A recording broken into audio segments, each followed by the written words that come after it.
Hey guys, CJ with Supremacy here. Today I wanted to go over some of the mage PvP specs with you. There is a pyromancer spec that is in high demand currently. It does a lot of damage output. However, if you're like me and you usually like to PvP by yourself or with a couple friends, the chloromancer warlock spec will actually help out a lot more because you have a lot of healing, a lot of survivability, and a good amount of damage output. So starting with this spec, as we're leveling, we're going to put our first 3 points into accelerated growth and a point into magical affinity. Then we put our 2 points into accelerated growth to finish it off, 1 point in bloom. Come back over to warlock, give it a point in magical affinity, and then our 2 points into healing slipstream in chloro, and 1 point into nature's corrosion. We put another point in magical affinity, head back to the chloromancer tree, 2 points into nature's corrosion, and a point into empowered veil. Our 4th point into magical affinity, and then 2 points into empowered veil in chloromancer, and 1 point in synthesis. Coming back, we'll finish up magical affinity in warlock, and then head back over to the chloromancer tree for phytogenesis. We put our 3 points there, and then 1 point in opportunity in the warlock tree. Then we put 1 point into nature's touch, and 2 points into call of spring.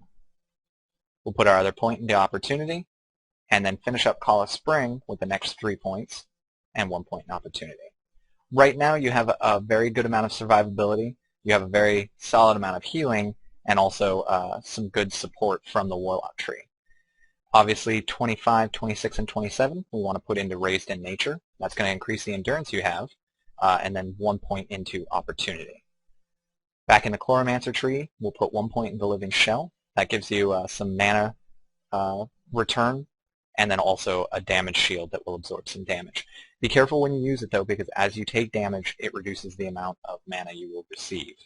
Then we'll put our 2 points into Unleashed Abandon, and our final point into Opportunity.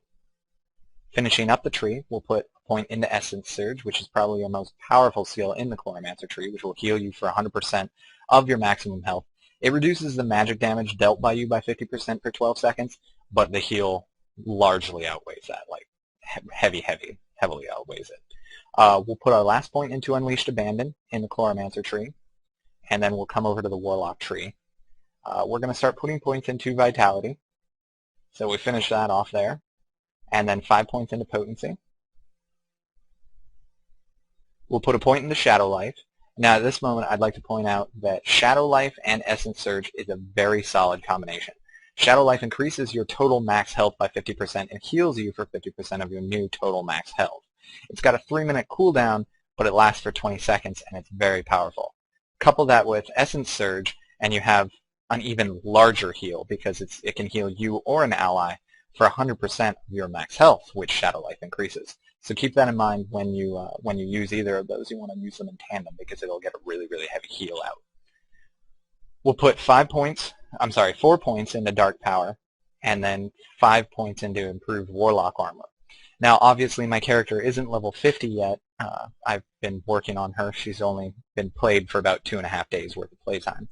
But once you hit 50, you'll have a few more points. So the last points you're going to use, you're going to flesh out with 1 more point in Dark Power to cap that off, 2 points in Improved Warlock Armor to cap that off, and 1 point into Nedra's Essence. Finally, you'll put your last 2 points into Clinging Form, which will increase the duration of Transmogrify by 4 seconds, and then reduce the cooldown by 10 seconds so you can cast it every 5 seconds. And it'll also end up giving you Thunder Blast, which does a large amount of air damage and also knocks the target back.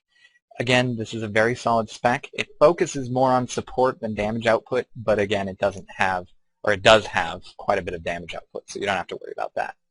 My name is CJ. This is the Mage Chloro Lock Guide for PvP, and I hope you enjoyed it. Thanks.